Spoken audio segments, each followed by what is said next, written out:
Ay Ostracon at saka Patch. So, history tayo. History and artifacts. Okay? So, yung Ostracon is Patch used as a writing surface. So, yun yung pinagsusulatan ng mga ancient people in ancient times.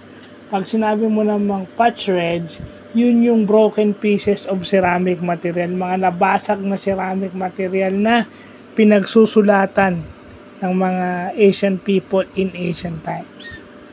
Yan. So, maganda't may vlog tayo na may ganyan, no? May kaalaman. Kasi, kaysa okay lang na magkaroon tayo ng mga ng mga ganyan. Pero, syempre, dapat para makatulong din sa mga estudyante, no? Kasi baksak na nga tayo sa mga international evaluation eh. parang hindi na natin, kasi lahat isinisisi natin sa gobyerno.